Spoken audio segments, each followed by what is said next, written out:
What's up, Pete? You're the first one here. Let's go. Shout out to our presenter, Aaron Mata. Aaron's dripped out today. Boy, this is the first Gold leaf. annual small package awards, and we're not dripped out. Come on now. Look at this shit. I pulled up in my Oh, fucking let him in my best, let him bro. What's up? Look at that shit. We had to show out. Aaron Hey, showed up in his suit. I showed out in my Latino heat, bro. We live? Yeah. yeah, sorry, there was a little pause because audio was like on somewhere. Um. Aaron, I must commend you for your commitment here. Omar has his Latino heat going. Can we see a shimmy, Omar? I'm not gonna do that shit again. We were like, Shit. I'm just a sexy boy. I'll do it fucking necessary when it's necessary. When I talk shit Yeah, on Gunther, I'm gonna fucking chop Gunther and be like, there you go. There you go. Young Hennessy says, yes, sir, fitted and committed, styling and profiling. Woo! Aaron looks good, bro. Aaron looks like he about to be like he's a co-founder of Small Package Wrestling, bro. For real. Aaron looks like he's a YouTuber. That's Hey, so shout out. So welcome to the last show of the year. This is your boy Aaron, co-founder, criminal mastermind of Small Package Wrestling, dripped out. This is Omar, co-founder and of Small Package Wrestling, and your boy, the Rolex wearing, diamond ring wearing, kiss stealing, wheeling dealing, limousine riding, jet flying son of a gun.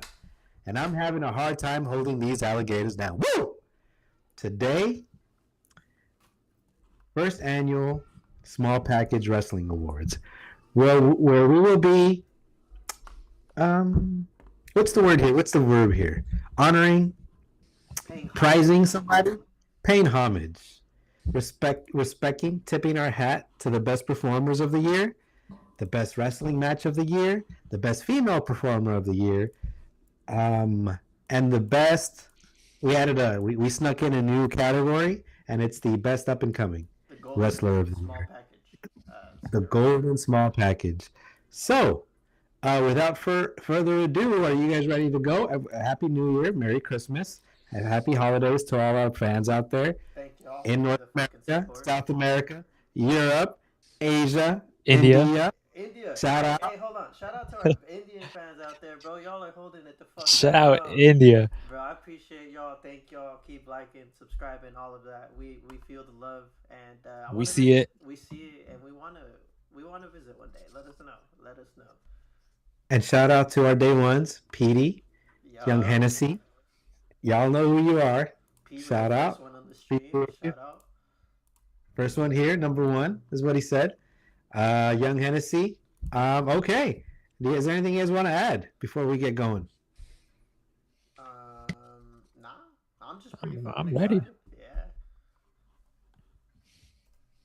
Fucking. Oh wait, actually, I'm gonna do something really quick that is gonna make the presentation of the stream go really, really nice. Just to really, give a little formality to the awards here. So, give me 1 second. Bear with me.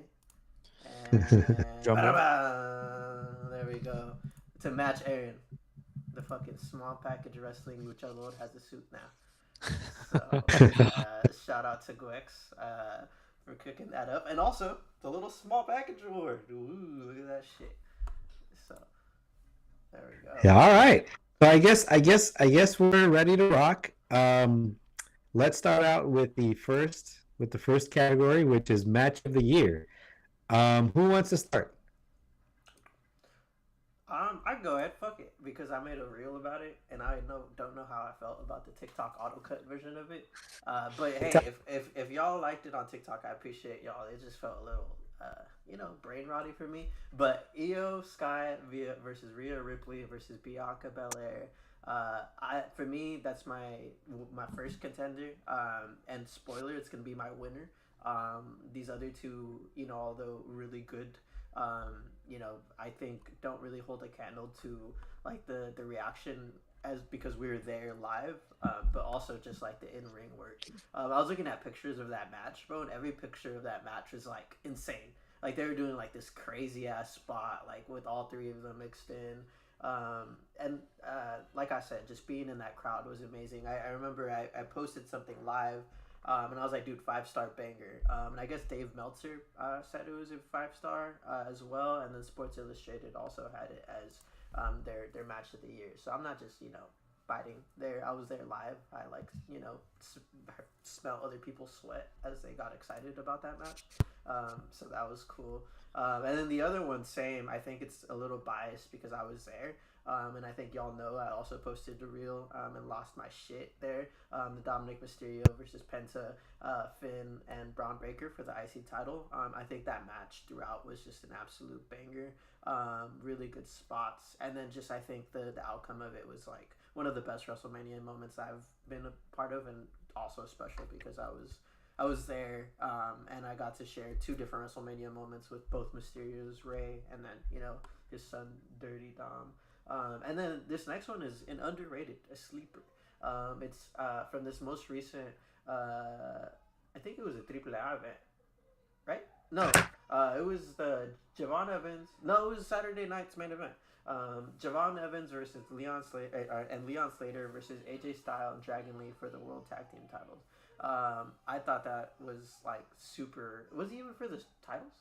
No, it was just an exhibition. Yeah. Oh shit. I think all matches are like that. Point is, I thought that's what wrestling is supposed to be, especially in the WWE sense. And I really enjoyed that match of just allowing 4 guys that know how to wrestle to just pop off for 6 minutes. And I remember Aaron telling me, like, bro, that was only like 6 minutes. Like, yeah, it was 6 minutes. Like, what the fuck? Like, that was the most impactful 6 minutes like I've ever like experienced. I remember just like jumping around and being all excited. So yeah, it didn't feel like 6 minutes. It felt super long, but like the amount of things they did in 6 minutes made it feel like a long match. Mm-hmm. Yep, and I think that sold it to me. Is like, dude, like if you a short match could be good if you like write it like correctly, and if it's like with good wrestlers. So that said, my main one is Io Sky, Rhea versus Bianca. That gets my small package wrestling award. Aaron, what do you think of the list? What do you think of Omar's winner? It was a solid list. We have one match in common. Hey. Yeah, so might as well just list out my 3 nominees for match of the year. So of course the first one, Rhea versus Io Sky versus Bianca at WrestleMania 41. We were there. My second one is CM Punk versus Roman Reigns versus Seth Rollins at WrestleMania 41 also.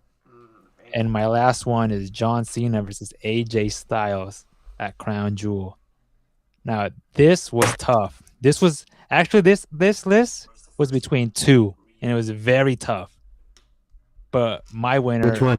I went with John Cena versus AJ Styles at Crown Jewel. No shit. That to me, I feel like, well, first of all, it was a one-on-one match, which I prefer, a just one-on-one singles match. And then I forgot who said it. This was, I think it was Chris Van Vliet. This was a love letter, a wrestling love letter. This was homage to not just Cena and Styles. This was homage to everybody who has crossed paths with AJ Styles and John Cena. So this match was perfect, and you include the crowd in it. I think they were in Australia for Crown Jewel. Yeah, they were. Yeah. That crowd was amazing. So yeah, I gave my match of the year to John and AJ Styles. Okay, that crowd was crazy. I one of the best crowds. And then just like you said, the callbacks are fucking wild. So I don't think we are in agreement. I actually had So Aaron, I disagree. I wouldn't have. John Cena has no reason, no business being anywhere near on this list. None. I do like the Rhea Ripley Io Sky, so that has 2 votes. So it has 1 vote from Omar and half a vote from you, let's say. For me, I actually didn't include that one. To me, I actually included the match on Evolution. It was between Naomi Io Sky, and Rhea Ripley, or was it somebody else? Was it Naomi? I don't remember. Let me see. This was at Evolution. This is the match I told y'all that I didn't want anybody to lose. Do you guys remember that? Naomi, I think it was Naomi and Rhea. Oh, no, I think or Naomi cashed in at the end. Oh yeah, it was Io and Rhea. It was Io, Rhea, and Naomi. Yeah, and no, Naomi was not in the match. She just cashed in. Was it? Yeah, that's what happened. Okay. Oh, okay. Yeah, it was that match. I didn't want any of those girls to lose. None, man. And I understood the concept of cashing in. I thought I didn't understand it. I thought that I had seen it before and it was kind of underwhelming. And in this match, I felt like, okay, all right. Like, dude, I was so involved. I was a fan. And y'all know how hard it is for me to be a fan with these things.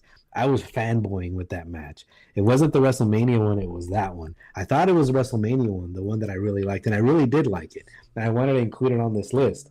But I thought, well, having two Io Sky, Rhea Ripley matches on my list, it's kind of not fair. You know what I mean? But it is. I like that you one. Could have done it. Fuck it. And then I like the WrestleMania, the Finn when Dom won. I thought that listening to you guys lose it, listening to the pop of the crowd, my reaction, I reacted in a positive way as well. And then what Aaron said, that pop was unlike anything he had heard before in an arena. And so for that reason, I included it. I mean, I don't want to say I was invested in that match, but I kind of was. And then kind of my wild card, I kind of like the Drew McIntyre Damian Priest feud. I like the matches. They had a really good street fight this year. I couldn't find it. I thought it was just a regular match, and I think it was the last match of their feud. But they had several spots like outside the ring where they were just throwing vergazos, bro. Yeah, and so I thought that for the male performers, it was in between. Actually, if I had to choose, it would probably be between the Evolution match and the Drew McIntyre match with Damian Priest. But obviously, I picked my girl Rhea Ripley. Yeah, man. So I guess we do have one thing in common: Rhea Ripley, huh? And Io Sky. Yeah, I think that's was that fucking? Does that mean like consensus, unanimous, MVP, like fucking Steph Curry or what? Well, Young Hennessy wants to contribute. Let's ask the chat. I started a Q&A chat. Let us know. What's your guys' favorite match of the year? It's not like a poll. All you got to do is hop in the chat and let us know. Yeah, tell us what's your match of the year. Y'all could do 3 contenders, like how we did. And we'll love to talk about it too. Like my boy Trick Williams says, let's talk about it. Let's talk about it. So Omar had the WrestleMania match. Yeah. Right between okay, and then Aaron had Cena and Styles, and then I had the Evolution match. So I guess what should we do? Should we pick a winner out of those 3? I mean, we can, or we just keep it like that, like our own match of the year. Yeah, fuck it. That's all our match of the year. Mine, like I said, was the Io one. So let's run it back. Aaron, yours was Styles and Cena. Styles and Cena. Gwex's was Rhea and Io with the Naomi Kasha. And that's crazy. That's the only match. Like, if I was to pick a match to rewatch this year, it'd be that one. Well, we're gonna get into that later. But yeah, man. I really think that match made me a fan of wrestling for the first time this year. Yeah, go ahead. Mikey says he has to throw in Cena versus Cody. But out of respect for Cena, but he's also said anything with Io. I agree, but like anything with Io Sky this year was top tier, top notch. Good shouts, Mikey. What do you guys think? Which Cena and Cody? The one that the really long. SummerSlam. I'd assume no one thinks the WrestleMania one was good. Well, I actually rewatched the WrestleMania match the other day. I did too. It was not bad. It was not bad as we thought it was. It was a good match, not knowing what like the intentions were. Well, I think what happened. I think like our review of it still stands. It's like Yeah, it was it a was good. so raw. Yeah. Yeah, like it was a good matchup until the Travis Scott like execution. Like if they would have done that well, like that would have been Because okay. it was good grabs. It wasn't like a terrible match. Yeah, it was like a classic, wrestling match. And then Mikey also said Cena versus Gunther. I have that one for a shout later. I don't know if it was a good match, but it was a good That was moment. Like I enjoyed it. I was crying for the whole time. That's what wrestling's about. You see, you were crying even before. that's facts. So. Like a week before. Don't mind shit when he announced the retirement. Omar wants to cry now. Facts, bro. I don't know where I think those are good suggestions. The Cena and Cody, I don't think so. I don't think so. One other match, honorable mention. It was an RKO match. It was a not RKO. What is it? Kevin Owens. Kevin Owens versus Sami Zayn. I just thought like fucking vergasos, bro. Also, an honorable mention: the Kevin Owens and Cody. Yeah, I was about to say that one. Yeah, wasn't that at the Royal Rumble? Yeah, at the Royal Rumble. I just rewatched it too. That was crazy.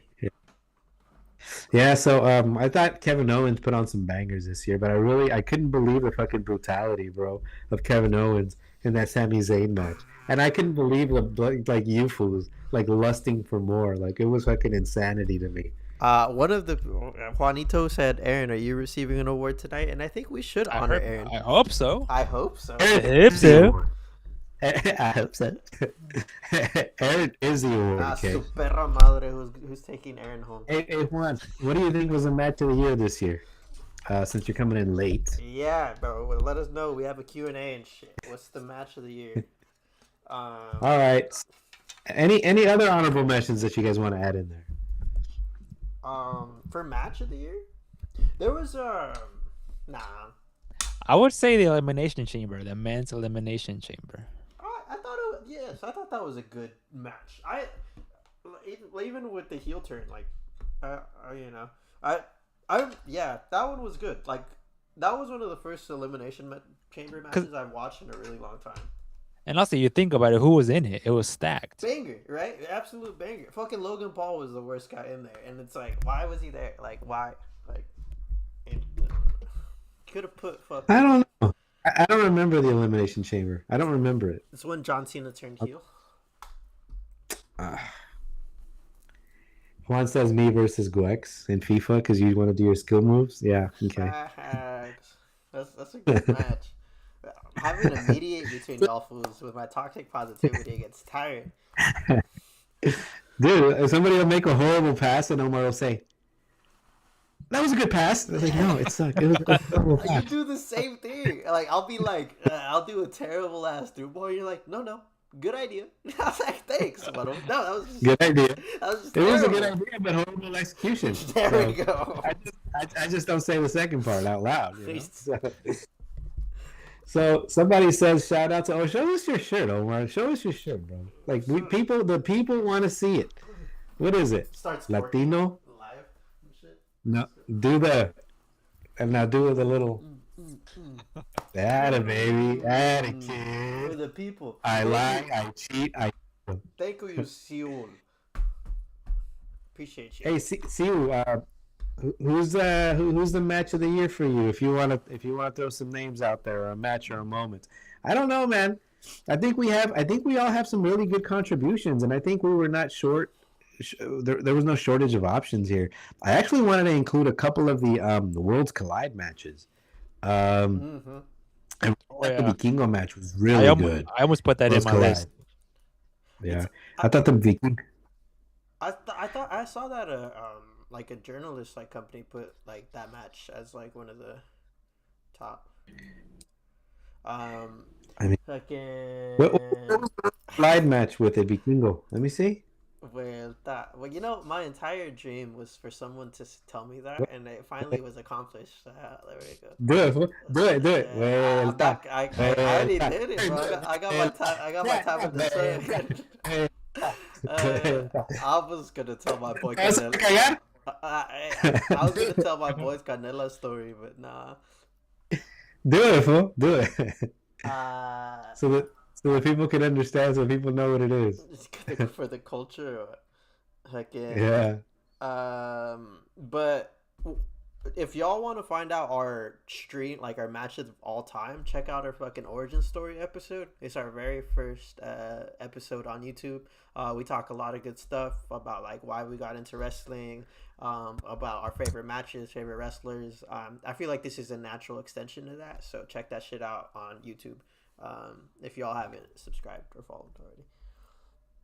So, Siu says, y'all remember Octagon? Octagon, I thought had some good matches this year. Oh, which one? The old one or the new one? Yeah, the lore is crazy, bro. Yeah, I think he's referring to. it's crazy. Banger to have a theme song too. Facts. Yeah, I think he's referring to the new one. It was Dominic Mysterio versus El Hijo del Vikingo. Was that the one? Dom also had a good match with Octagon too. Money in the Bank. Yeah, that was a good match.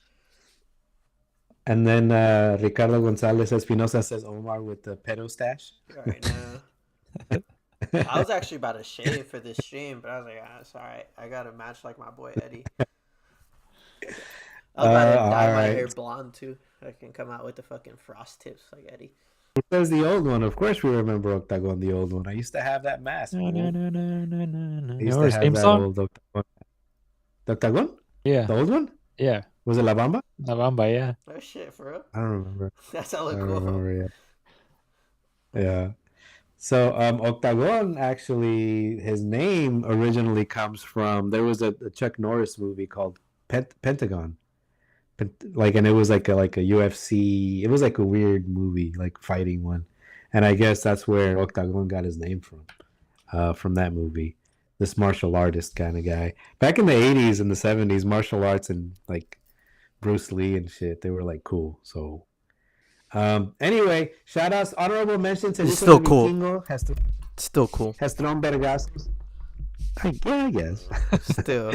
He's thrown vergazos all year, man. Oh, saludo para el hijo del vikingo. Yeah, he's also been a fan. He's liked, commented, those type of things on our Instagram. And subscribed.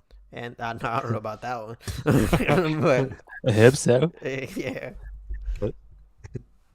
All right, so I guess we're ready to move on to male superstar of the year. Aaron, I want to start out with you so I can be pissed. Well, you are. So these are my three nominees. So we have Seth Rollins. Okay. That's good. We have CM Punk. And then we have Cody Rhodes. Oh. Cody Rhodes. Okay. That's not what I was expecting. Oh. So that's not what I was expecting either. But go ahead. So I thought about this pretty hard, and I went through the year and I saw what kind of matches each guy had and that type of quality of matches. And I think one person stands out pretty clear.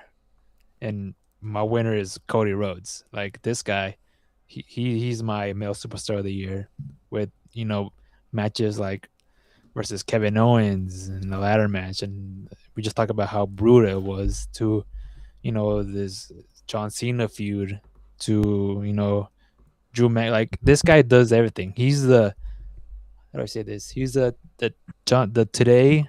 No, that way it won't make sense.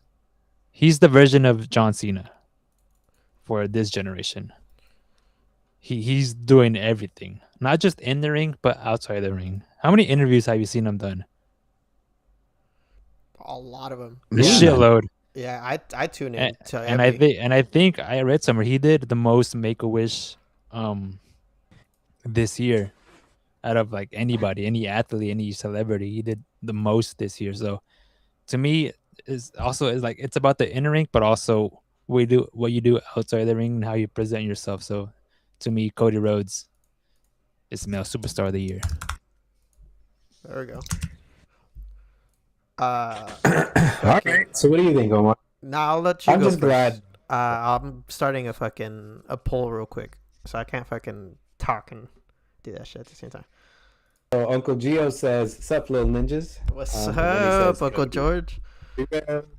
Cody. Cody Rhodes. So he agrees with you, Aaron. So for me, my male wrestler of the year was I was actually stuck between three. And the wrestler of the year for me was not. I didn't go for somebody that was already established.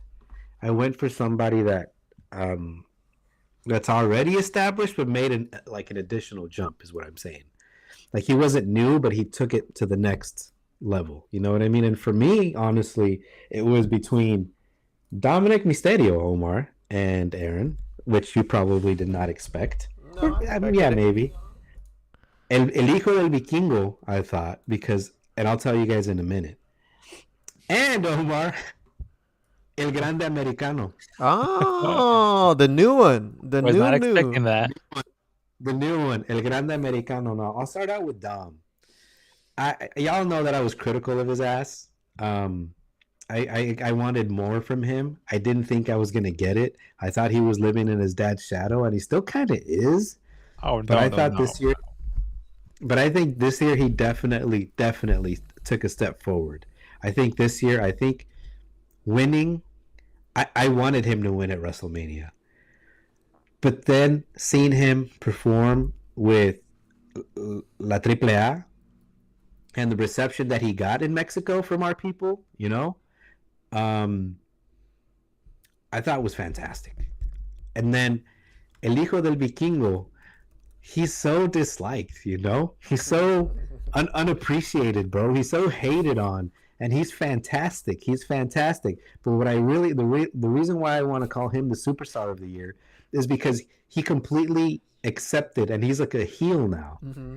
and he's fantastic, bro. And he talks hella shit. You know what I mean? And he's a good heel. He's a really good heel, I thought, and he's still bringing it. And then El Grande Americano, the new one, with how our people have embraced him. And this guy going like this and no mames way. You know what I mean? Like he's not Cutting full promos in Spanish, bro. Like the entire like. Yeah, and I just thought, dude, like this is insane. But for me, man. Oh, Petey says El Grande is wrestler of the year. Okay. And then Uncle George Mikey says, said, I'm gonna have to say Gunther, y'all. yeah. And Uncle George said Dominic put in work this season. Dude, like it would be foolish to not call Dominic the performer of the year this year. I think that putting my biases and my high expectations to the side, you have to give the guy his props. He stepped it up. Thanks to me. You're welcome, Dominic. By the way, he also copied this from me. I wonder if like the stuff that he saw was like our nepo baby like stuff. It's like I wonder if Yeah, he's totally. using Yeah. We pushed him. But it's like Go ahead, Omar. he did view like one of our things or like before, and it's like I wonder if those are the fucking videos that he saw. It's like that's his perception of. That look funny. Oh, when I put on his dad's mask. Yeah, Talk shit. he's like, and you're like, tu papá tiene los huevos así. I was like, that shit was fucking comical. He's throwing fucking putazos with the Big Show, and he's like 5'4", and he's big slap, bro. Like, seriously. Yeah. Top Go of ahead. my list is not Gunther. Just want to throw that out there. It literally, just in case y'all were wondering, like it literally says not Gunther. I'm not joking. Like this is what I thought. And then top, obviously below that is Dirty Dom. I wholeheartedly agree, and I would say think last year he actually had a shout for that too. He did the most matches, I think, or the second most matches outside of Cody last year. And then this year, I think he rightfully got that push. He rightfully got that championship push. And then when he was on the stage, like you said, like not only with like Triple A, which was fucking amazing. I remember when he came out, and he was like challenging for the championship. Fucking like the goosebumps that he had, like the fucking crowd reaction was insane.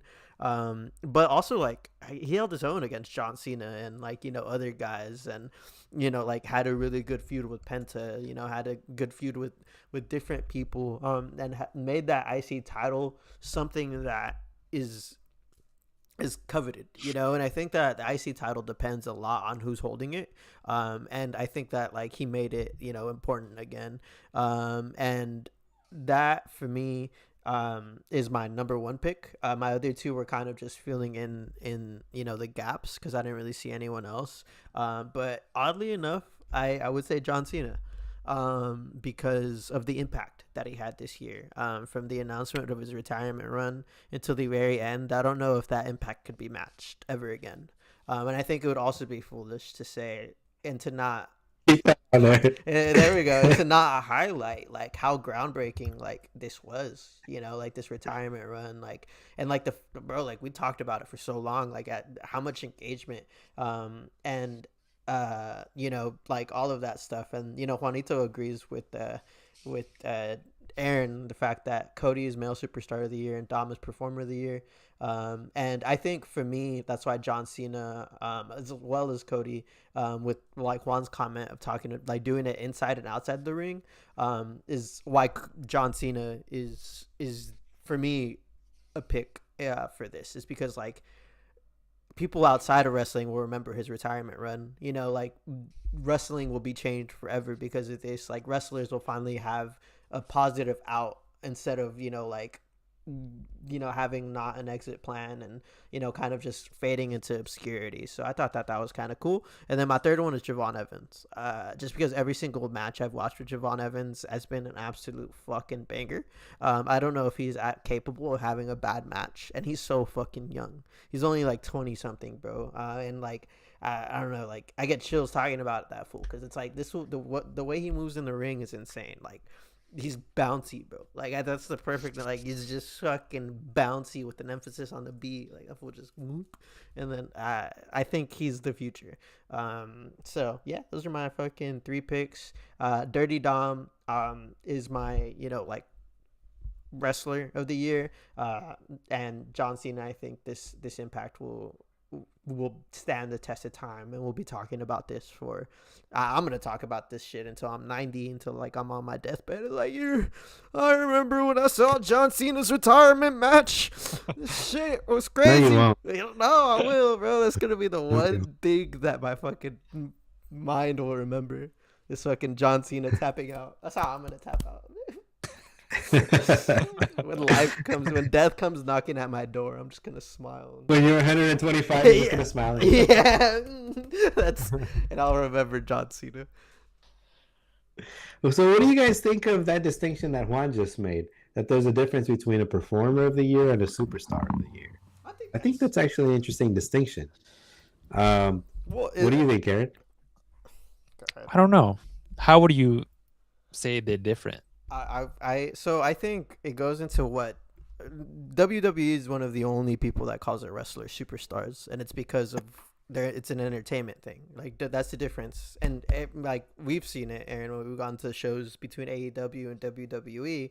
Like the production value is just not.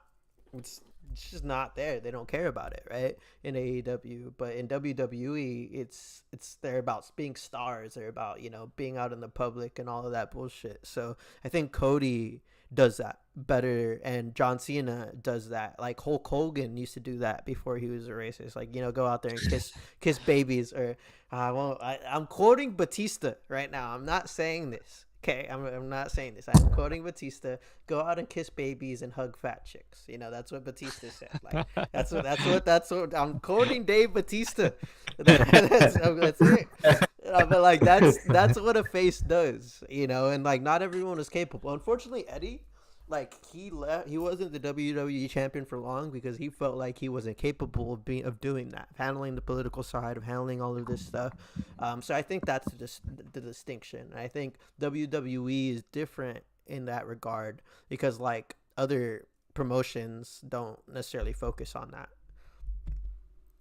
What do you think, Garrett? So for you, there is no difference then between a superstar and a performer.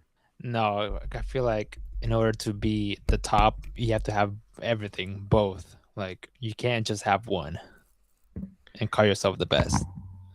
So is it now? I guess you guys brought up an interesting point. Is it now? I don't want to say expected, but a bonus if a person is like John Cena, if a person is like Cody, if a person is like Batista, to quote Batista, somebody that goes out and reaches out to people and makes the connection and does interviews and shows a little bit more of himself, does that help him? Go ahead.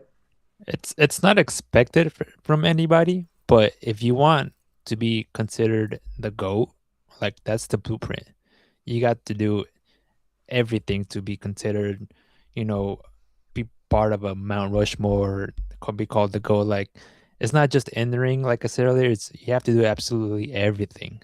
And that's what I seen from Cody ever since he returned back in 2022. Like, he's done everything. And you see the progression from 22 all the way to 25. He's a 2-time world WWE champion. He's main event in 4 WrestleManias in a row, or however. Like, that's the work you got to put in to be considered, the top or the face of the company. Well, Omar, let me ask you. Go ahead. I was gonna say, do y'all think Dom is capable of that? Do you think Dom has the potential? I think so. He has the potential. You just, you got to put in the work. What were you gonna say? What?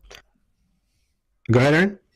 Because like what Omar said, like, was it last year that he had like the most matches in a calendar year besides Cody Rhodes? Like, he was working Monday Night Raw, and then flying over to Orlando to do NXT, and then flying to wherever SmackDown was. He was working 3 shows a week, and that's not known anymore. That's like the old school schedule where you're working over 200 matches a year. Like, he was doing that to get to where he is now. But he's still doing that. He's still flying to Mexico. Exactly. Yeah. That's why we see the potential. Yeah. Have you guys seen? When's that? Have you guys seen a bad Cody Rhodes match lately? No. Only like we talked about was like regular, maybe average. Go ahead, Omar. The John Cena and Cody one, but like that was just an average one. Yeah, that was an average. Yeah. To be completely honest, I haven't. Ever since he returned, I haven't. His matches versus the Seth Rollins, Roman Reigns, the LA Knights, like Drew McIntyre, like I just haven't. And like honestly, like I was showing this to Juan, who's on the chat the other day, like the Cody Rhodes and Roman Reigns matches, like that's what got me back into wrestling. Like, watching them again, and like Cody's just a good ass wrestler. I think that for me, Cody, shout out Cody. Look, you feel like Cody right now. Oh, you do? You're wearing a suit. Yeah, you look fresh. Hey, you're the face of the small package, bro. All you need is a pisito tattoo right here, Eric. Right here in your neck. That goes crazy, imagine. Well, we're waiting. I know. Nah, for you guys. Why don't you do it on your neck, and then we'll follow suit. I don't know about my neck, but you do it on your neck. Yeah, you do it.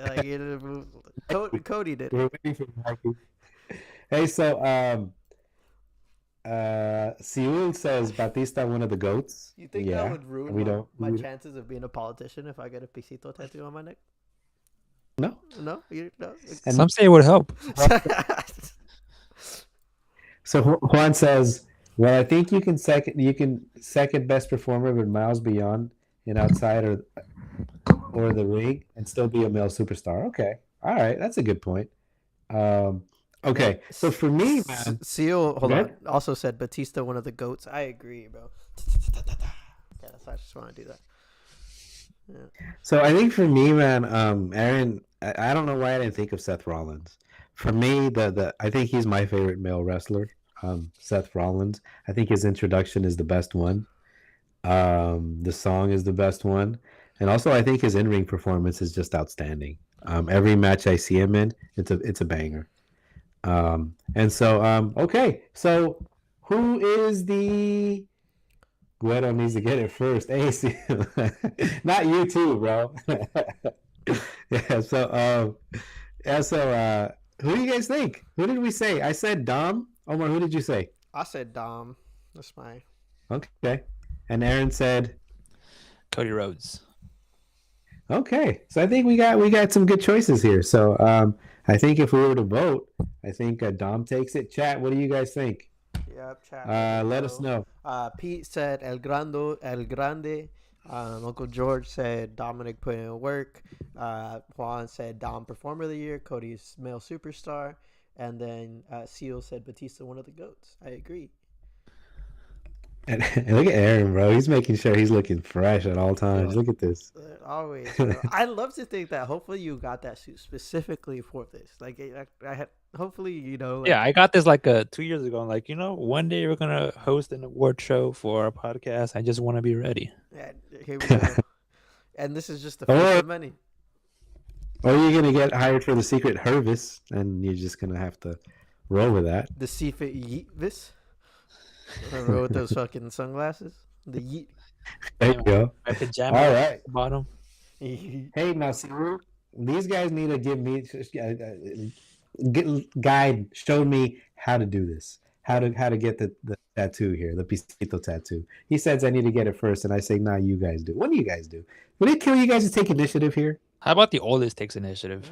You're always talking about how you're the oldest and all of this stuff. Show us. I am the oldest. You know, and all the of best. that. But I want you guys to like impress me one day and surprise me. No, that's your job. Wow. That's the job of the oldest. Yeah. Like, but fuck Chat. it. No, don't ask the chat. Don't ask the chat. No. What I will ask next is what y'all think is the female superstar of the year is, and I am not gonna start either because I have to end this Q&A and that takes like brain power. So y'all could go.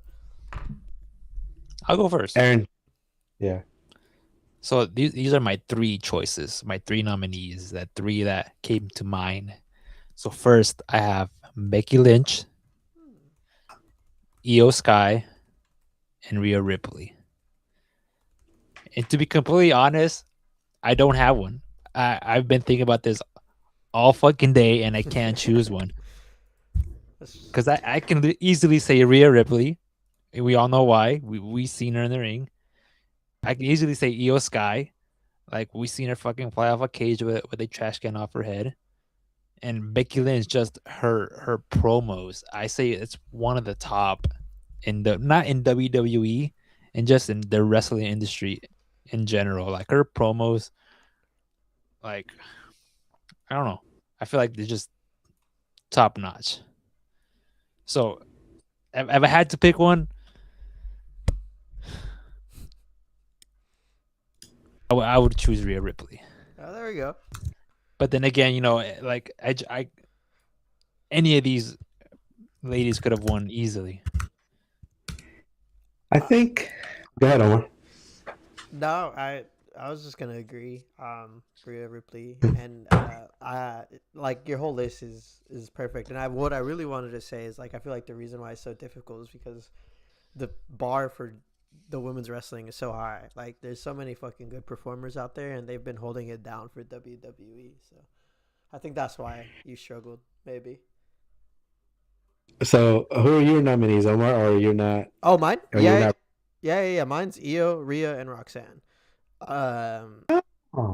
So mine is gonna be Io. I've said this countless times on this podcast that she is the best wrestler, regardless of gender, in the WWE roster. And like, if we had just superstar of the year, I would have put her, because I think, like how I described Javon Evans, she is incapable of having a bad match. I think she's only capable of having bangers. And I just love how the crowd has kind of like taken her in, and how she's had this thing with Rhea that's also like elevated her and made her like more loved by the crowd. Because I feel like before she didn't get crazy pops, which sucked because she always put in good matches. But like, now I feel like she's getting that love, which is nice, and she's continued to be on the main event scene. So Io, supremacy all day, every day. And before you say your winner, what I'm hoping and I'm praying for 2026 is the Rhea Ripley and Io Sky feud. Like, I feel like Rhea can, like, she's shown she can be a heel, but I feel like turning on Io Sky would give you some real life heat, because Io is very likable and everybody likes her, and for someone to turn on her, like a friend to turn on her, I feel like that could be a good program for this coming year. And then it could also skyrocket Io, right? Like it could Yeah, make exactly. her a really good face. So, for me, man, I think y'all know. I think so. My nominees are. Before I get to my nominees, no La Primera. I think Uh, she started like turning up a little late, but that's a good shout. it's still fresh, but yeah, I feel like she can have a good 2026. Mm-hmm. Would you guys like to see La Primera and Rhea Ripley? Um, Why not? yeah, absolutely. I want to see La Primera and everyone. Like, You just but want to see La Primera. yeah, and I think actually I should have put her maybe instead of Roxanne. I don't know, cause I thought Roxanne was a good choice. but I mean, La Primera is a good shout because she was double champion in NXT as soon as she got there, and then she got pulled up, and then she won the world championship, which is fucking badass. And she's also always has bangers. And I was just apparently her finisher is an homage to like a Mexican wrestler, a luchador, the corkscrew one. I don't know what it's called. I have no idea. I don't know what it's called. I don't know how you even do that, but yes, it's The leg, yeah, that's a lucha libre move. No, Yeah, the corkscrew with the. when she like flies then from the top rope. Shit. I don't know.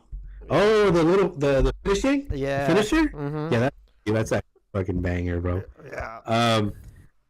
So I had some honorable. So La Primera, Uncle Gio is right. They've been pushing La Primera. But I and also don't don't. know if- I don't want them to force her on us either, because that's how you start to Yeah. hate somebody. It's got to happen naturally.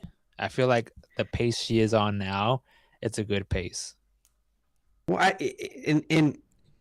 in the Raw match, as Alexa calls it, I thought they were kind of pushing her. I thought the buzz was kind of gone. I thought if people got up during the show, it was during that match, and it was because it was kind of, and I wonder if it's her or if it's the opponents as well. I wonder if she needs more. I don't know, a little more bang with the people she is facing. Go ahead. Uncle No? George said that I agree that he was a great performer, and they also pushed La Primera, yeah, they did. So I mean, they put the title on her pretty quick, so yeah, I that's guess what I'm thinking. that's a good sign. And But shots. you can't. Hopefully, they don't force her on us like they did. I guess what I'm Roman saying Reigns. is with the push that she's been getting, the fact that she's not a female superstar, she's not even a nominee, right? For the female superstar of the year. I don't know, maybe it's not going as well. Maybe she needs better competition, more high profile matches. I mean, she can certainly go, but Or maybe just use my favorite word in the wrestling community. take a shower. Patience. Yeah, I think it's Just have patience. because like I said, like I think her run in NXT was hella good, but this Raw, like it takes a lot to build up a championship, and I mean, who has she been feuding with? Like Nikki Bella. I love Nikki Bella. And then Raquel. Like That's also one thing. She hasn't had a real like long-term feud with anybody.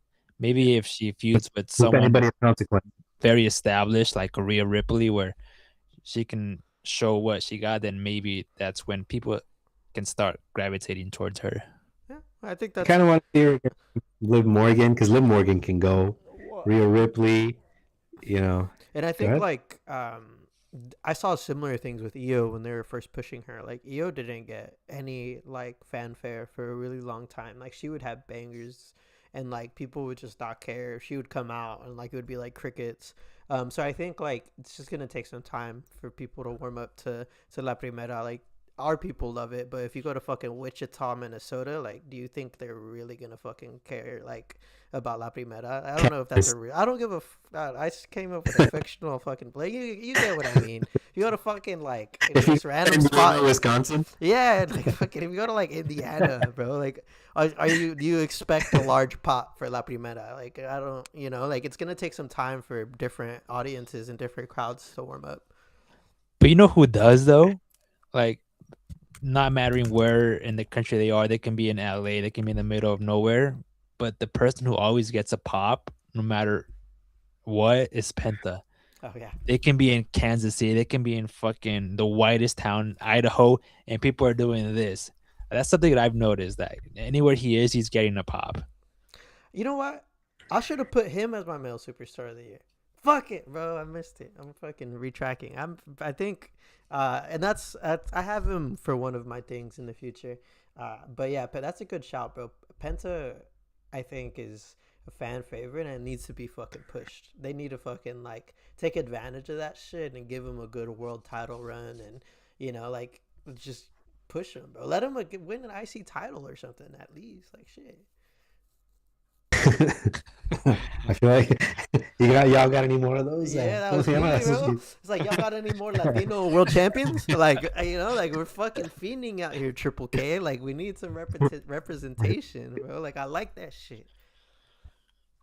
So my nominees are obviously Io Sky. Io Sky is the reason why I started watching. That move that she did off the top is the reason why. Becky Lynch. I like everything about Becky Lynch. I like the man, She's not as athletic as Charlotte Flair or Sol Ruca or even Tippy Time. She's not as jacked as Rhea Ripley, but she can just go, you know what I mean? And she can dish it out, but she can fucking take it. And each match that I've watched of hers was just great. It was a close call between her, Io Sky, but it had to have been my girl. It had to have been my girl, Rhea Ripley. I think not only is she the female superstar of the year, she's the best. She's the superstar of the year in wrestling across all brands. Fantastic. She is the great. She is number one, like SpongeBob. I am number one. She's the man, bro. She's it. So that's my winner. Chat, what do you guys think? And then honorable mention. Oh, go ahead. No, I was gonna say just shout back out the Io Sky shouts and La Primera shouts. Honorable mention Bianca Belair. She's the one with the long hair, right? They got hurt. Yeah. She's been out for a while since WrestleMania. An honorable mention Liv Morgan. For me, it was initially. Yeah. So for me, but if they hadn't gotten injured, they would have been in the conversation. But Rhea Ripley, for me, she was the reason why I tuned into War Games. Because how she jumped into the ring and threw putazos and said War Games, and I got goosebumps, bro. I'm a fan. So, what do you guys think? Who should be the winner? The winner is Rhea Ripley, actually, unanimously, right? Y'all got Rhea, yeah. And then I put Rhea down too, but Io got my shot because I am. If there's one Io fan in this world, then it's me. I'm a big if there's one, yeah, I heard it when we were in Vancouver, very loud. Yeah. I'm a big Io guy. That's probably the only guy there. I would have been there too, like this, and that's Alexa's favorite wrestler, Io Sky and Rhea Ripley. What was I gonna say? I did want to apologize to Charlotte Flair. The first match that I watched of her ever was against Tippy Time, and it was not a good match. And I thought she was just not a good wrestler. And in every match that I've seen her since, she's been pretty freaking good. And so I think one of the frustrations that I have with La Primera is the fact that there's like a lot of people she could be facing, but for some reason she's facing other people that don't really, let's talk about this, bro. I blame Triple K because he did this with fucking Ray too. Ray would get his have a whack ass world heavyweight feud. And it's like, okay, bro, why is he feuding against Finlay? Why is he losing to Finlay?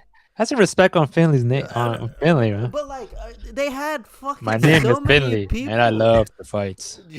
And he used to come out with the shillelagh, which somehow is still in like WWE lore every now and again. I'm like, how is the shillelagh still Have fucking some respect on his name. bro? Now, like, look, like Ray could have had so many feuds with different people, and I think that's a good shot. Like, like Stephanie, when are you gonna have, or Triple K, when are you gonna have, your Latino stars face people? I mean, he did it with Dom, so I guess. I mean, Dom was double champ. Fuck it. La Primera's champ. So I just hope they don't. I hope that if they're really gonna push her, let's make sure that she gets some good matches and some good opponents, and some good follow up matches as well. So let's have her put up. Someone said Finley is ass. I agree. Put them respect, bro. Stay in the coaching room. Like, why are you out in the ring? Like, stay. Like, you're a good coach, bro. But I don't believe that. And then Hornswoggle. Oh my god, little bastard. I forgot about that shit. I was like, oh my god, y'all just unlocked something. I'm so glad it's better now. Actually, I don't even know if it is. There was a mini John Cena, and I was like, what? I'm so glad I didn't even watch that. Bro, that was like, that sounded like some Attitude Era shit. Dom just beat the shit out of him. Yeah. I like this. I don't know, man. I don't know who Finley is. Hey, Luis, tell me, who the fuck is Finley? Like, there's a banger of a theme song too. Finley? My name is Finley, and I love to fight. And then some Irish song starts playing. And he comes out with the shillelagh, bro. With the motherfucking shillelagh. I have no right knowing what the shillelagh is. Bro's been 50 for like 25 years. Exactly. I don't know. It's a fucking shivel of wood that fucking apparently Irish people in WWE carry around. It's been a thing. Fucking Sheamus still carries a fucking shillelagh. I was like, what the hell? Like, it's crazy. Well, if Sheamus does it, then okay. He says straight buzz. All right, and then the next one we have moment of the year. That's interesting. So I'll let you guys go first. I'll go. I don't. Okay, go for it. Lauren. So these are my 3 moment of the year nominees. I have Seth Rollins cashing in. I have John Cena turning heel, and I have Dom winning the IC title at WrestleMania 41. So give us the reasons for each. The Rollins, I would say we didn't see it coming, but at the same time we did. We thought it was very likely, it was very possible to happen, but we just, something was, well, at least me telling me that, nah, it's not going to happen. They wouldn't. That's kind of obvious. And when he actually did it, and also Punk winning his first world title in over 10 years just to lose it like that. Like nah, they wouldn't do that, and obviously they pulled the trigger and they cashed in on him, and Seth Rollins wins the title, and then I have the John Cena heel turn. That's pretty obvious.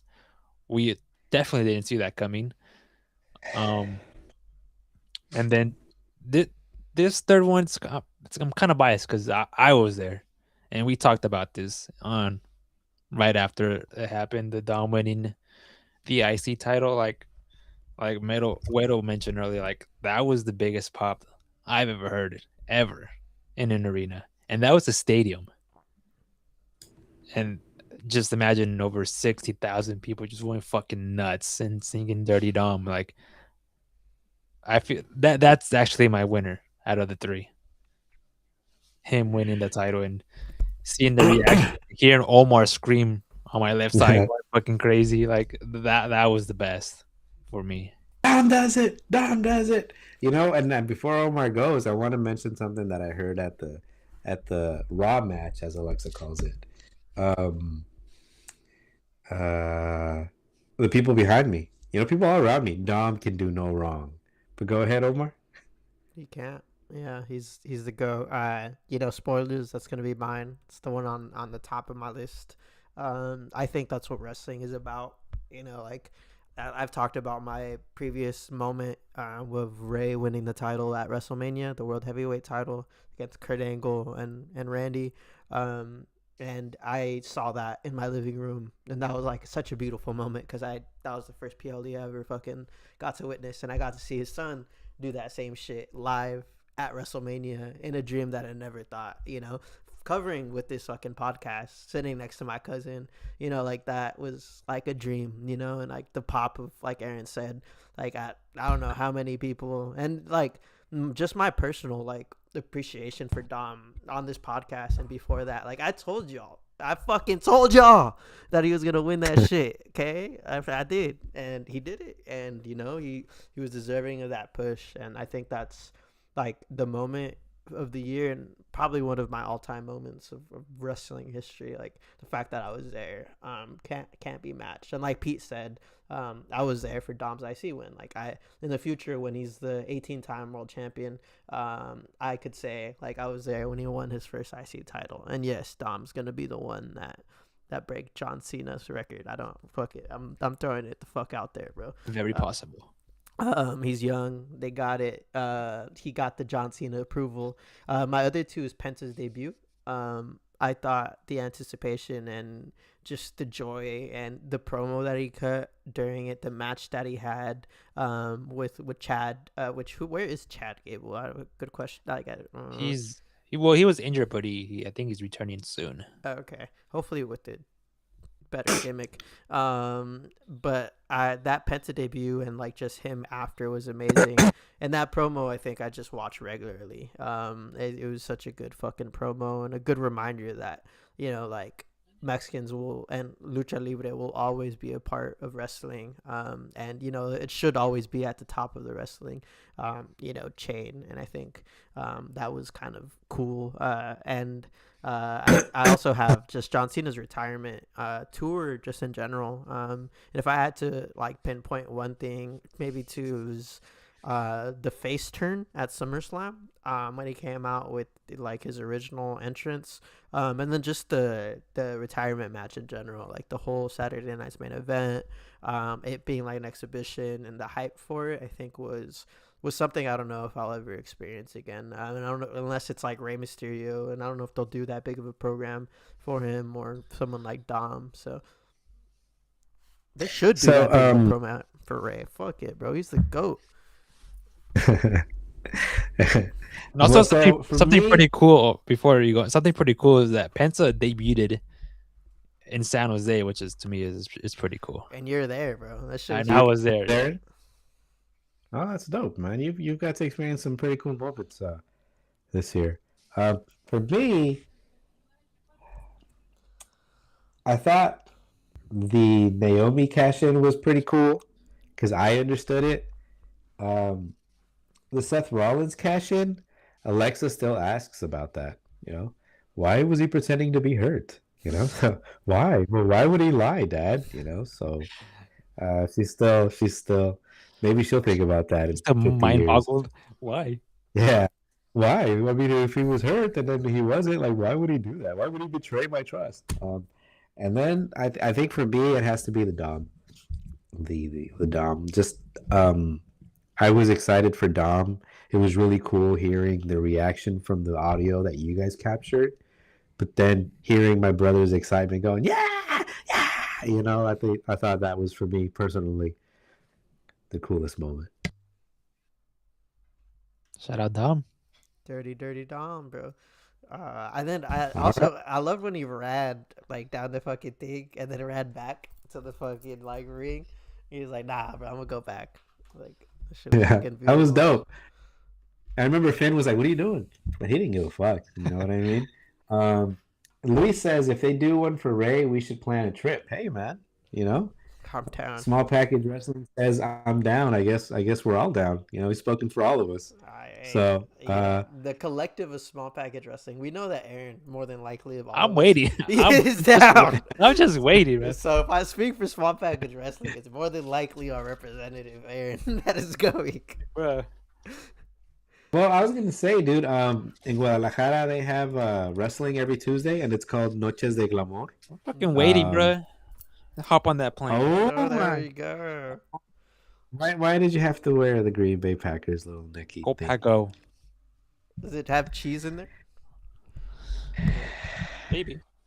We will see y'all in the divisional round. Just No, saying. you won't. I don't want to see. I don't want Brock Purdy to see anyone in nothing. I have To nowhere. play in the snow. Yeah, bro. That fool. It's gonna rain so much. He's be like, I can't throw. Oh my god. All right, so here it is, the final. So I guess we all agree, yeah. It was Dom Mysterio, Dirty Dome. moment of the year. Mm. What about the PLE of the year, fellas? This I one think was y'all hard. know what. Yeah, I thought it was gonna be pretty easy, but like I had to like go through like the whole year, like what the The fuck whole was the list. best? Yeah. Yeah, I went on Wikipedia. I went through the entire fucking history of fucking WWE PLEs until I got to the most recent one. Shit was crazy. All right, so what do you guys say? I'll start off. And this was like Omar, it was pretty hard, but I narrowed it down to 3. I have Elimination Chamber as my first nominee. I have Crown Jewel. Okay. And then I don't think this was a PLE. It was more like a special, but I'm going to include it. I have Worlds Collide, the first one this year. Yep. Hey, I have that one too. And I'm gonna be very biased and to say that's the show of the year because I was there, and then just like when the show started with like the Mexican national anthem and everybody in the ring, like you could just feel the energy in that arena because it was all mostly Mexican that was in LA, so like we all knew like shit was about to go down. And then even from the opening match to the last match is just probably my favorite show out of all the shows all this year. Oh yeah, bro. I fucking well said, and I agree. And I remember we hopped on after you went, and I remember you talking about like how fucking fire that crowd was, and you're like, bro, like, Bro, I was fucking ready for war, but like, bro, it's just a wrestling show, but I was fucking ready to throw it down. let's go. But that's what it's about, and that's You still wearing your Team USA jersey? No, I was wearing I forgot what I was wearing. I was wearing a mask. I was wearing the Rey Mysterio mask. Oh, and Doodle. It was Doodle Doodle. was out there. El Duro was out Doodle. there. You know what? You got a flick with the green shirt guy. He was out there. Yeah. Hey, shout out Green Shirt Guy, bro. He posted us. He like literally reposted us. Yeah. We got like hella views off of that shit. Shout out our boy. Hey, so so PLE of the year, Aaron has Worlds Collide. What else? I had these 2 were just fillers, but I had Elimination Chamber and I had Crown Jewel. So for you, it was Worlds Collide. Yeah, it was Clyde. What about for you, Omar? I had Worlds Collide. That's literally, again, I'll show you all my notes. Remember what? No. Oh, fucking Worlds Collide, like no doubt. And I think just hearing from Aaron, like I watched it I watched the show, and the wrestling was really good. But I like hearing the crowd and then having Aaron come back and say those things. I think like I still watch that video, that Aaron made of Aaron talking about that PLE, and to me like that is what a wrestling show is about, like that hype, like connecting with others. I didn't really realize like how much that communal aspect of wrestling is so cool until I went to WrestleMania. So like I'm like envious in a way that you got to experience that shit, and like I am looking forward to hopefully going to a Lucha Libre event so I could experience that shit too, because the way you described it just seemed so fucking badass, and like I'm glad I'm tapping back in to like Lucha Libre thanks to Worlds Collide and that show, and like really highlighting, and both of you guys really being the lore masters for Lucha Libre and La Parca and all. I had no idea about these fools prior to this podcast. So that said, Worlds Collide heads over heels. I like Aaron said, I don't even know if that was a PLE. But since then I've been tuning into almost every Worlds Collide possible, or every like triple A like thing, and they've all been really good. And then I have Mania 41, just pure bias because I was there and got to experience a lot of really good matches. And then Backlash immediately after. because I thought the crowd was popping. The Backlash crowd is like unmatched. And like I think that allows me as a fan to enjoy it. Like I think a lot of what a PLE is also about is the atmosphere and the like how everyone is fucking vibing with the matches and shit. So yeah. So this was the card for Worlds Collide. Octagon Junior, Aerostar, Mr. Iguana versus Latino World Order. Dragon Lee and Cruz del Toro and Lince Dorado. Banger. Stephanie Baquer and Lola Vice defeated Chic Tormenta and Dalis. Also a banger. Legado del Fantasma, Santos Escobar, Ángel, and Berto defeated El Hijo del Dr. Wagner, Pagano, and Psycho Clown. Shout out Psycho Clown, that's Omar's boy. And Pagano. I don't know why I'd be in church just saying that over and over again. Like Pagano. And then Pagano. Ethan Page, Javion Evans, Laredo Kid, and Rey Fenix. That was the last one. And then the Lucha Estelar, El Hijo del Vikingo, and Chad Gable.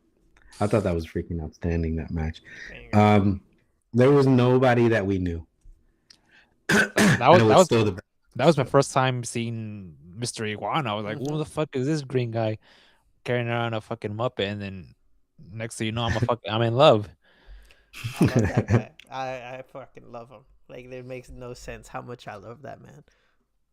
Like Yeska. Well, maybe he should be Yeska should be male superstar of the year or female, or the golden package. I'm down there. Yeah. We also got introduced to Lola Vice. I did, and I think I got introduced to Stephanie Baquer as well. And so for me, yeah, man. But I got introduced to El Hijo del Vikingo. He can go. I think he's one of our favorites. But to me, it was Evolution, the women's WWE event, and then there was Worlds Collide. And then for me, honestly, it was the Raw event here in Sacramento. AJ Styles and was it Rey Fenix? They won the tag team championship, and then we had the Royal Rumble. And for me, I got to experience it with my daughter, so that was really cool. But for me, man, it's got to be Worlds Collide. It's got to be Worlds Collide. So, all right. Triple K, you hear that? Fucking stop blazing. Yeah, bro. I don't want to see old ass CM Punk anymore. Like, get the strap out of him. I'm sorry, you got his last hurrah, and get fucking Penta that world championship right now. Okay, and then fucking have him feud. Like, let Penta win everything, and then let Mr. Iguana win everything after that, and then let Mr. Hamburguesa fucking win everything after that. Nino. Yeah, there we go. I promoted him. Okay, he was Nino, and now he's Mr. to me. His nuts dropped. The guy went through puberty. Yeah, he's grown now, bro. He's a double cheeseburger now. Yeah, exactly. Bro's a Whopper. Omar was tripping, bro. He's like, bro, he's actually coming out with the cheeseburger. No. I knew he came out with the cheeseburger, but then he used it. Like, as a weapon. Like, that's what, like, sold me. It's like, I know it's part of your thing, but, like, I didn't know it's like that, Like, you make a fucker eat your burger, and then you. So what? Yeah, and then you fucking fuck him up. Yeah, like. Is that not a suitable fucking gimmick or what? It is. That's why I love Lucha Libre. It's like amazing. This guy comes out with a cheeseburger. This guy comes out with a So what do you guys think of now that you guys have seen the gimmicks in Lucha Libre compared to the gimmicks we see in American wrestling? What do you guys think? For me, it makes it almost seem like what is a storyline? Like, what is a gimmick? Like, these guys have a mask and they can just go and they come out with the cheeseburger and that's it.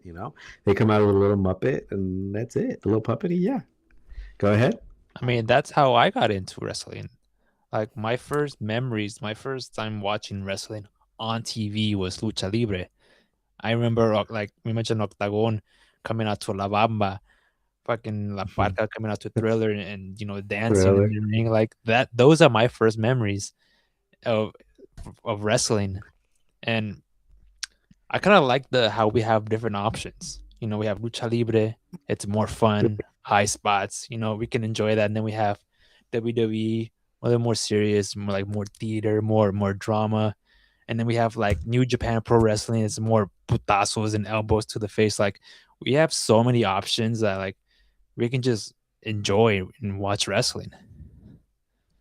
Yep, I agree. And like I've actually been tuning in. I know this has like been about WWE, but like I watch AEW highlights. You know, like I've been talking to Weddle about CMLL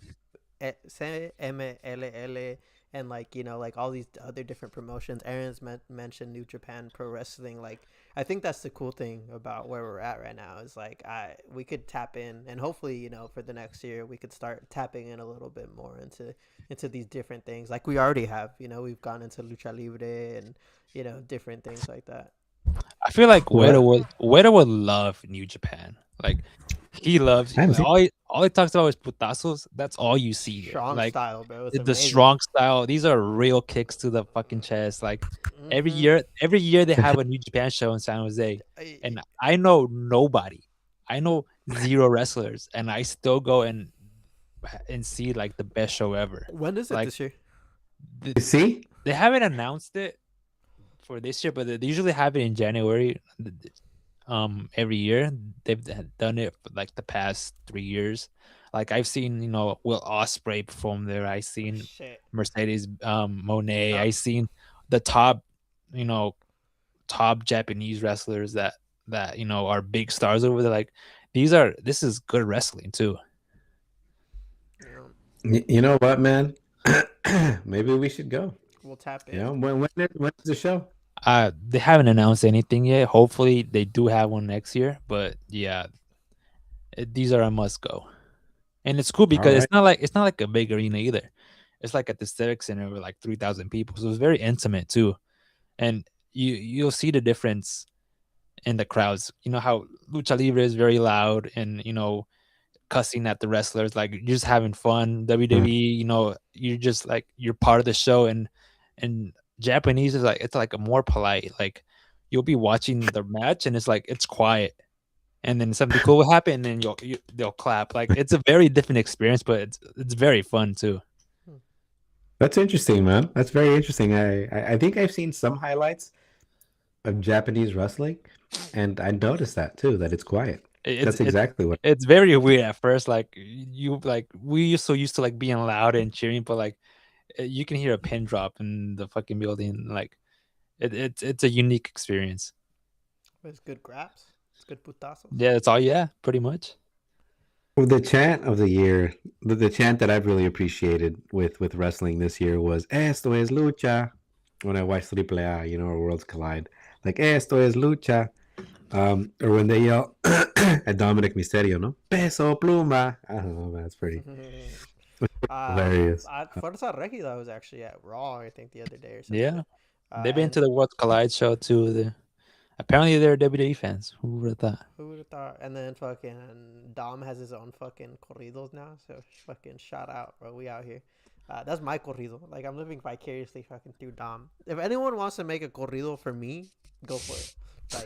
Like you know, like you don't have to ask. El corrido de mis huevos. Yeah, that'd be perfect. Just mis huevos. El corrido, and the acceptance is implied, or what? You're like, you don't even have to ask. Just do it. Yeah. Cook up your fucking like mixtape, send it to me, and we'll see what we can do.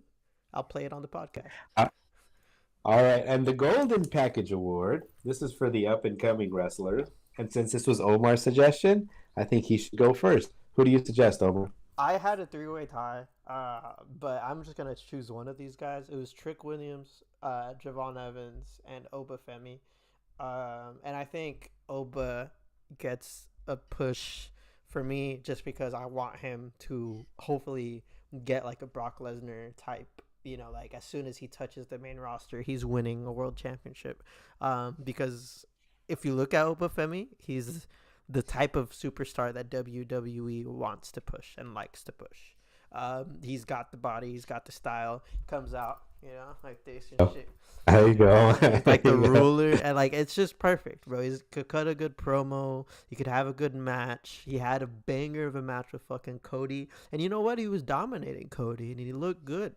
You know, he looked fucking amazing. Which is while a doing- good sign too. They're protecting him. So I think that's my golden package award. And if we don't see Obafemi win a world heavyweight championship or the WWE championship by the end of the year, us right. us Oba feminists are gonna collectively riot. Shout out Aaron for the dubbing. Aaron, what do you got? I think. Well, I already said this in the past podcast. It's Ricky Saints. I've seen the first time I saw him was, I believe, one of the first like AEW shows, and then when he officially got signed with AEW, he's just he'll cook you on the mic. The in ring work. It's it's one of the best. And when he got released, I was like, there's nowhere else to go but WWE, and that's where he went. And I like how he went to NXT first, kind of like see how the WWE system works, and then make the move to the main roster. But I feel like Ricky Saints is gonna be a top star very, very soon. It's a good shout. I don't know who he is. How do you do it? There we go. Yeah. All right. Okay. So for me, the Golden Package Award goes to what's his name over? Jair Evans. I like him a lot. Javon Dove, yeah, I like him a lot. He's put on a show. I've seen him in NXT a couple of times. I've seen him in AAA. He's loved in AAA. Recently, at the I don't want to call it a PLE, but the most recent match, there was a pop for him. And when he didn't win, I thought, who was it that won? Laredo Kid won. And people were disappointed. People were booing. They really liked Evans. They were really going for Evans, and I thought Evans was the best there. There was a guy that was doing somersaults. What's his name? Jack Pirouette or something like that. I forget his name. But Evans, What? I thought Evans. What did you say? What's his name? Jack Pirouette. What? You know what pirouetas are? Oh, I was like, Jack what? Somersault. Wait. I don't know if you caught this when he called Kevin Owens RKO. Yeah. I was like kind of mind boggled, but like I was speechless at the same time. Like I'm not even gonna bring it. I'm not even gonna say nothing. You guys, I saw your What's talking reaction. about? And we just kept rolling. Yeah, I was like, what the fuck? You We called him should- RKO? We should Yeah, I do called the- him Mike. Is that wrong? I failed to see what the wrongness of that is. We should do a compilation of what it was just like. There's so many. Oh yeah, it was Jack Cartwheel. There you go. Who the fuck is that? That's Who the his hell name. is that, bro? Who the taking fuck up is the that wrong- guy? Exactly. Who the fuck came up with that? Oh, and he does cartwheel. He does cartwheels. But he can fly, dude. But Javion Evans I thought was best. I was close. Jack Pirouette. I don't know.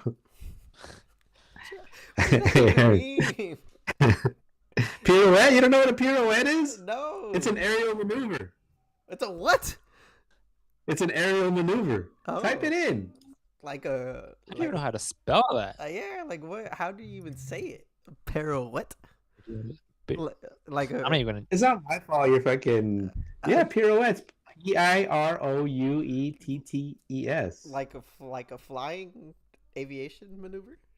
An airplane? Yeah. Oh, we see. Yeah. You have a A passion small for craft? airplanes. Like I don't. What am I gonna look up? What a fucking airplane maneuver? I know a barrel roll and a fucking loop de loop. Oh, a pirouette is an act of spinning on one foot. Typically, with the raised foot touching the knee of a supporting leg. Oh, Okay. yeah. Hey. Just like Obafemi does. There you I go. wanted to say, every time I see you do the Obafemi walk, fool, I want to see it. And I know it's not going to be as cool as the way you do it. It'll be even cooler, actually. Like it's imposing. You know, it's great. Yeah, there's actually a lot of memes It's bad, Omar. Imposing. It's good. Like, Imposing in what way? he imposes himself on you. Like he just With that little. because Imagine fighting someone. He pulls up like that. I'm fucking running. yeah, like why are you so jolly? Why are you so confident? Yeah, like what? And he's so 'Cause like even large, and he's just like, and then the crowd reaction to his entrance is cool too. Anyway, so how old is Obafemi? Is he like younger? He's No like idea, 20s, I think. He's been wrestling for like less than 5 years. pretty Is sure he? he's in his 20s. Have you seen his 20s? That's fucking insane. He's 27 years old. He's He's 6'6". Holy- You're telling me that guy's my age? Yep. That's fucking nuts. He's our age, bro. I don't know what he was eating, but yeah, You guys are like what, 30? no, we're 27. We're 27. Yeah. It's- Closer to 30 Oba than you are to Femi is Well, 27. Well, who looks cooler doing it, me or Oba? Know what I'm saying? I say Omar. You know, like who looks more imposing? This was 6'6", 310 pounds. Telling you, bro, he's the truth. Like he's like built like Brock Lesnar, and it's like, bro, if you're gonna make me watch Brock Lesnar, like make me watch Obafemi. I'd actually be happy watching Obafemi. You'd rather watch Obafemi over Brock Lesnar? Any day of the week. That- Bro, I want to see That's- Obafemi versus Brock Lesnar. Yeah. Peter also said no way. Okay, well, like I expected that, but what? How old did y'all think he was? Like, I was like at least mid 30s to late 30s. He Bro's looks- 27. he looks like a young, strapping, 27-year-old. If I I got all of my like vitamins and minerals and didn't just eat fucking hot Cheetos, then maybe I would have looked like that. So the words of Omar that Omar has used to describe this guy. He's imposing and rapping. Bro's a beast, bro. So if Omar had eaten all of his vitamins and minerals and laid off the Big Macs, he'd look just like Obafemi. Just like What's Oba. Potentially.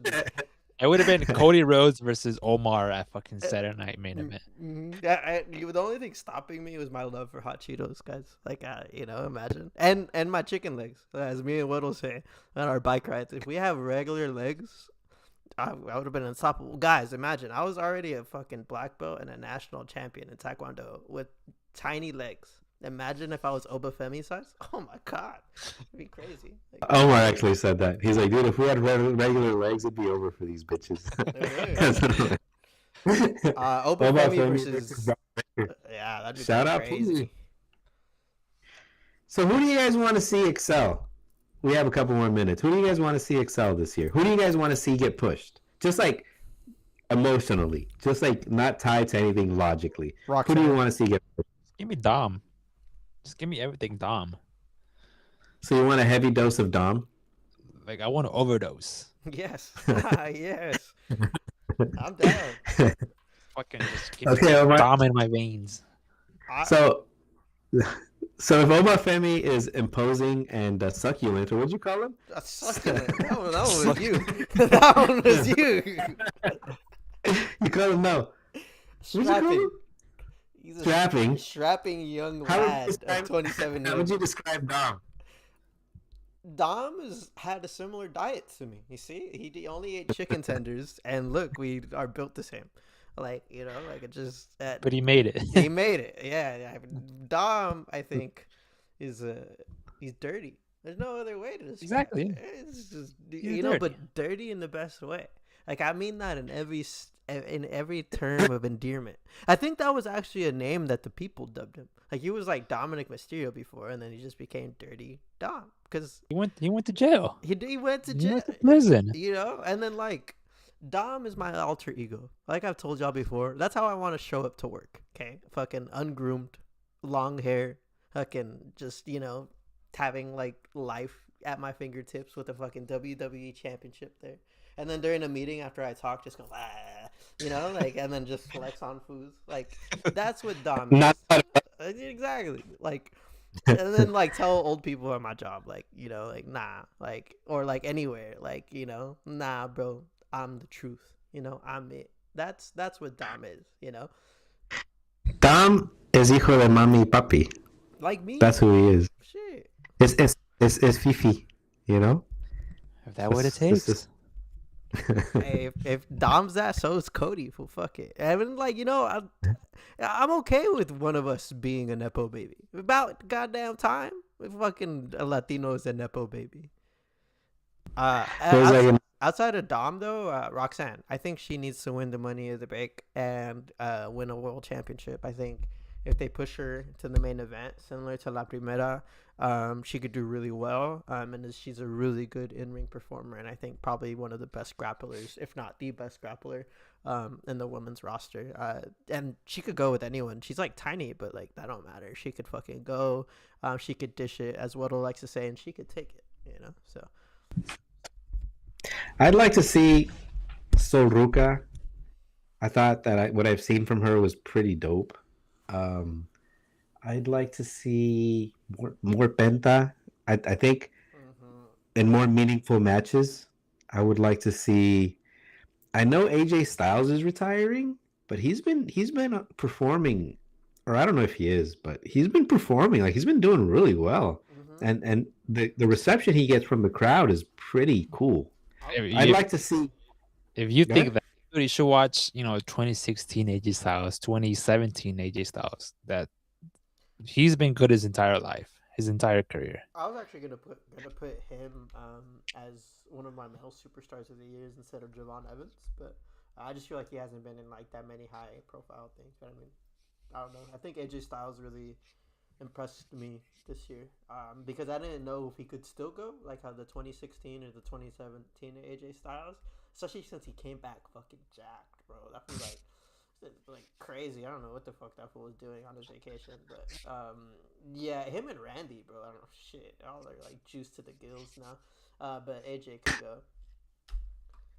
You know which match I want to mention, an honorable mention. Aaron didn't like it because he felt it was too much going on. But I like that ladder match. I think it was in SummerSlam. Was it, Omar? With all those tables, like chairs, when that girl got tossed from super high onto the fucking ground, and I was like tripping. Like, why would you do that? Like, why would you do this? And I love that match. What are you talking about? No, you said it was too much going on. You liked. Yeah, you did. I didn't like Becky and Lyra. That was a terrible match, but I liked the ladder match. The ladder match I thought was one of the best this year. I think it was honorable mention for me. Who else? What else do I want to see more of? I want to see more of Drew McIntyre. I'd like to see Drew McIntyre and Damian Priest. I wasn't really happy with Damian Priest this entire time until he was going against Drew McIntyre. And if he can get closer to the mic, Omar, apparently there's... Yeah. I'm not talking. No, yeah, but when you were talking. Oh. Why are you confused? I was like, what? Yeah. Yeah, and that's it. Okay, who do you guys want to see less of, guys? Damian Priest. That's it. Gunther. I want more Gunther. I want Gunther to go off of the face of this earth. Like I projectile vomit anytime I hear that name. Like what? Why is he? I'm gonna just refer to him as Gooner. Like, hey, okay, Omar. What words would you use to describe Gunther? Gooner. Not imposing. We've gone like literally the opposite of Obafemi. Unstrapping, unimposing, and what was the other one? Unsucculent. Unsucculent. I'm sure Gunther's strapped up. Oh, what? I'll strap him up with my vergazos right now, bro. It wasn't that big. Nah, plain. Hey, Aaron. I got one. Unseasoned. That's how I describe fucking Gunther. An unseasoned piece of fucking chicken that no one wants to eat. That's just like been there, and it's like it's like looks more raw than cooked, but it's cooked It's like no one really wants to believe that it's cooked. I'll eat it. No, you And see, people and are trying to tell you that it's good. yeah, and then someone was like, "No, bro, I swear I made it good. Like it's Just put ketchup on it. You're not supposed to put seasoning on your meat. Like you're not. It's bad for you.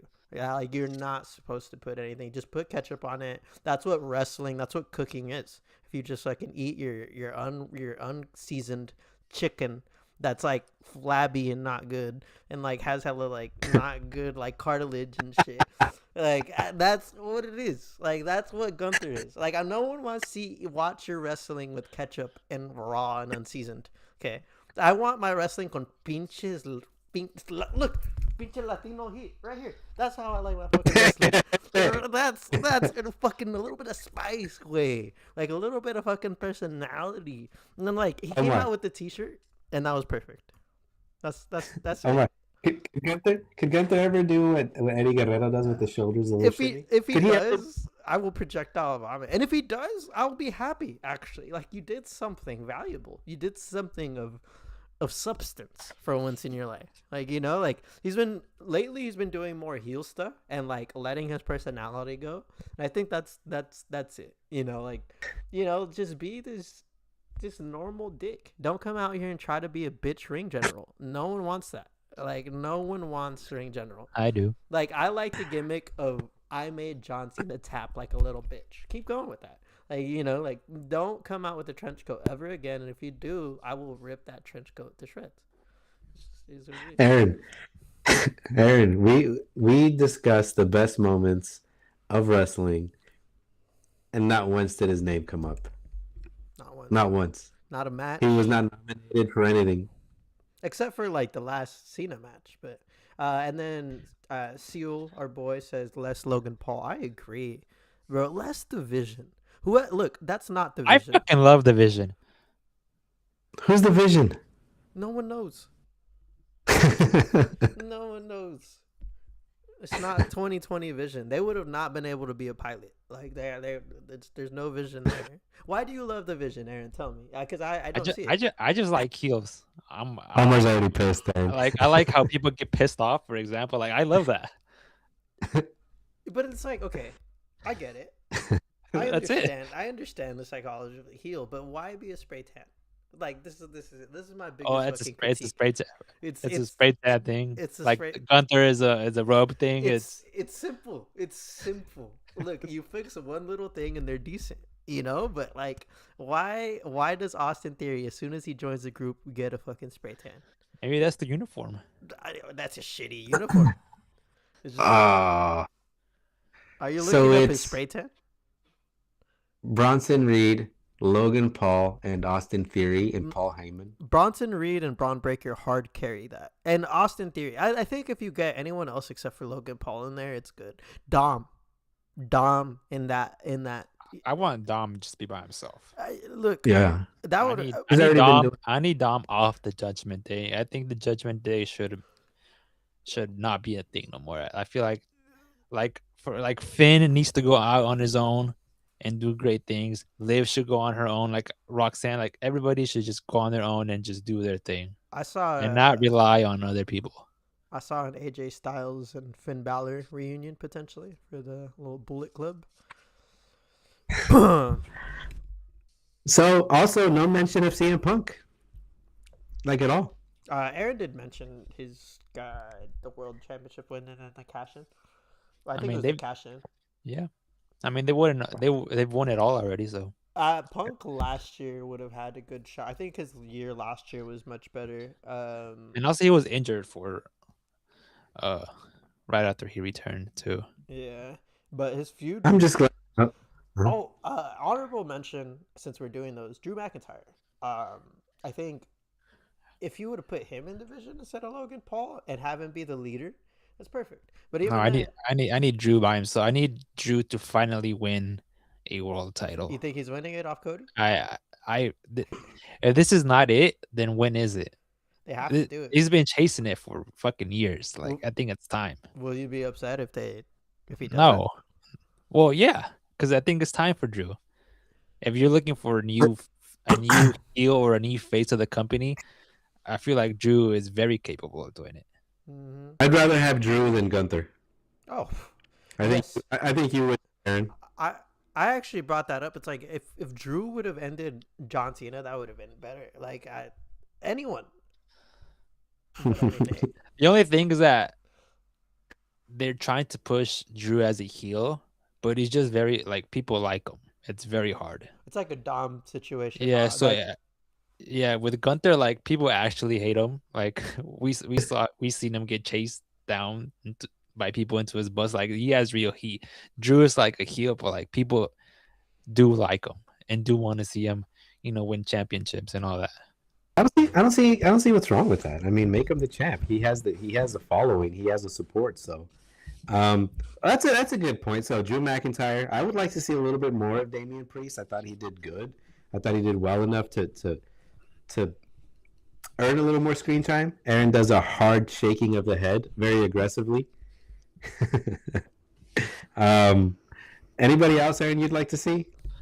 I want to see more. I want to see more Penta. I want to see new faces. I want to see call ups from NXT. Cause like even though the Seth Rollins and the Roman Reigns and the Cody Rhodes and the CM Punks, they're all cool and all, but like they main event every PLE. Like I feel like we need new faces, like a Trick Williams, like Oba Femi, like a Sol Ruka. Like we just need new faces to join the main roster. That's what I want. and I agree. Penta and just more lucha libre like in the main roster. I think when Mr. Iguana came on SmackDown, I watched that still regularly with Joe Tess, like and doing the Mr. Iguana like entrance and all of that. Like I think little bits like that of like introducing the crowds in Wichita, Indiana to lucha libre will go a long way for shit. All right, fellas. Anything else? No, I think we're good. Well, first annual small package awards. Who's? Actually, Shout out to Aaron. I got a question. I've been thinking about asking this for a long time. I never do. What was your first wrestling heartbreak? Y'all know what it is. Like a real heartbreak, like where you actually cried. I didn't cry, but I wasn't. You were like heartbroken when he lost to the Ultimate Warrior, and to see my friends, people that I thought were my friends, like be huge Hulkamaniacs, and all of a sudden be like, Etu Hulkamaniac. I was like, I thought we were Hulkamaniacs, but we're not. You're not. I am. I would get angry. I would seriously get angry when I would say, like, yeah, Ultimate Warrior is the best. And he won. And they would say to me, and Hulk Hogan was all sad leaving the ring. And I was like, yeah. The betrayal. It'd be like that. Aaron, let me stew. What was yours? Mine was Shawn Michaels losing the career versus streak match. I fucking bawled the next day because I didn't watch it live, so I had to wait till the next day on Monday Night Raw. And when he gave his fucking retirement speech, I was fucking bawling. I was like sixth grade. Like that was my first like real wrestling heartbreak of damn, I'm not gonna see him again, and I fucking bawled out. I was struggling, and Luis said one that is for sure mine. When Eddie died, I think for me like that was a very real heartbreak.